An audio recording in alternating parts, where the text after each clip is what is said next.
America ने भारत पर 50% tariff लगाया और वो देख पा रहा है कि कैसे पूरी दुनिया में उसे इसकी आलोचना का सामना करना पड़ रहा है। पूरी दुनिया अमेरिका का विरोध कर रही है।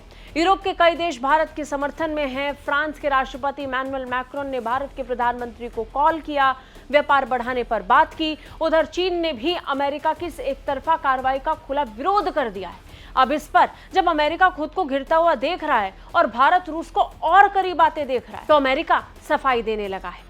नमस्कार, वंदे भारत, भारत तक देख रहे हैं आप। आपके साथ मैं हूं सांची त्यागी। अमेरिका के राष्ट्रपति डोनाल्ड ट्रंप के करीबी अब जगह जगह जाकर कैंपेन चलाने पर जुट चुके हैं। सफाई दी जा रही है कि आखिर क्यों उन्होंने ये टैरिफ भारत पर लगाया। तर्क दिए जा रहे हैं कि क्योंकि भारत ने अमेरिका के साथ व्यापार में धोखा किया, इसलिए अमेरिका उस पर 25% टैरिफ लगा रहा है। और तो और ये भी कहा कि रूसी तेल खरीदारी को लेकर रूस को भारत ने जमकर फायदा पहुंचाया, इसलिए भी अतिरिक्त 25% टैरिफ भारत पर लगाया। डोनाल्ड ट्रंप के भारत विरोधी सलाहकार पीटर नवारो ने कहा है कि भारत पर लगाया गया यह टैरिफ जायज था और उस पर यह दंडात्मक कार्रवाई जरूरी थी। उन्होंने तो यह भी कहा कि अगर दुनिया में शांति चाहिए तो शांति का रास्ता दिल्ली से होकर गुजरता है। भारत में 25% टैरिफ इसलिए लगाए गए क्योंकि वे हमें व्यापार में धोखा देते हैं। फिर 25% रूसी तेल की वजह से कई मायनों में शांति का रास्ता नई दिल्ली से होकर जाता है। फरवरी 2022 में रूस के यूक्रेन पर आक्रमण से पहले भारत ने लगभग कोई रूसी तेल नहीं खरीदा। अब जब ये प्रतिशत 30 से 35% हो गया है, ये तर्क कि उन्हें किसी तरह रूसी तेल की जरूरत है, बकवास है।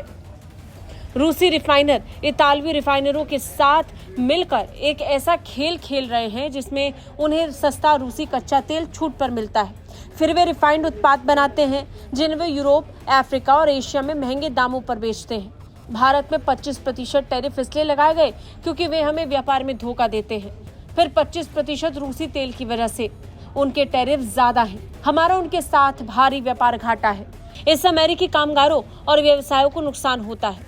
फिर वे हमें सामान बेचकर मिलने वाले पैसे से रूसी तेल खरीदते हैं, जिसे रिफाइनरी प्रोसेस करती है और वो वहाँ खूब पैसा कमाते हैं। लेकिन फिर रूसी उस पैसे का इस्तेमाल और हथियार बनाने और यूक्रेनियों को मारने के लिए करते हैं। इसलिए अमेरिकी करदाताओं को यूक्रेनियों को सैन्य तरीके से और ज्यादा मदद देनी पड़ती है।